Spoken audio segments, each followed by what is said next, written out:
Shankar IAS academy 19 ஆண்டுகள் பயணத்தில் 2200க்கும் மேற்பட்ட IAS IPS மற்றும் குடிமைப்பணி தேர்வாளர்கள். உங்கள் IAS IPS கனவை நிஜமாக்க உடனே 7677666266 என்ற எண்ணிற்கு கால் செய்யவும். அண்மை செய்தியை பார்த்துக் கொண்டிருக்கிறோம். அயலான் படத்திற்கான இடைக்கால தடை நீக்கம் செய்யப்பட்டிருக்கிறது. தற்போதைய செய்தியை பார்த்துக் கொண்டிருக்கிறோம். சிவகார்த்திகேயன் நடிப்பில் உருவாகியிருக்கும் அயலான் படத்திற்கான தற்காலிக தடை நீக்கப்பட்டிருக்கிறது.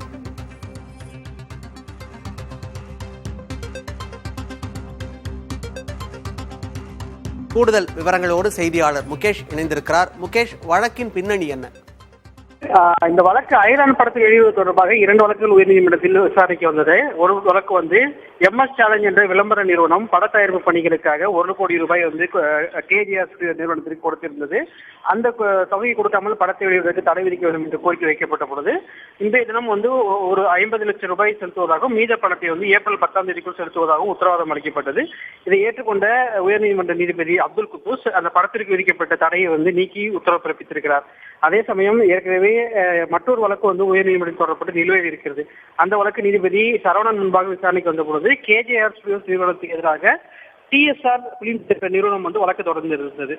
தங்களிடம் தர வேண்டிய 3 கோடி ரூபாயை திருப்பி படத்தை வெளியிடக்கூடாது, 13% வட்டியுடன் சேர்த்து 14 கோடி ரூபாய் தர வேண்டும் என்றும் கோரிக்கை வைக்கப்பட்டிருந்தது.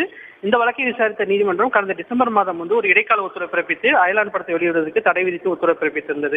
எனவே இந்த விவகாரத்தில் இரண்டு இடையே சுமூக பேச்சுவார்த்தைகளும் தீர்வு காணப்பட்டு விட்டதால் இந்த படத்தை வெளியிடுவதற்கு தங்களுக்கு எதுவும் ஆட்சேபனை இல்லை என்று TSR பிலிம்ஸ் நிறுவனம் தரப்பில் ஒரு மனு தாக்கல் செய்யப்பட்டது.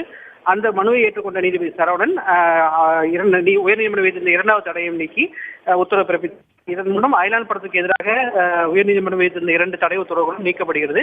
நாளை திட்டமிட்டபடி படம் வெளியாகும் என்று படத்தரப்பு வழக்கறிஞர்கள், அயலான் பட குழுவினர் தரப்பு வழக்கறிஞர்கள் தெரிவிக்கிறார்கள்.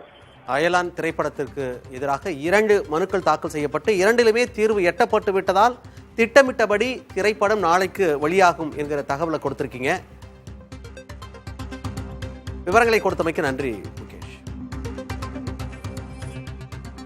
சங்கர் IAS அகாடமி 19 ஆண்டுகள் பயணத்தில் 2200க்கும் மேற்பட்ட IAS IPS மற்றும் குடிமைப்பணி தேர்வாளர்கள்.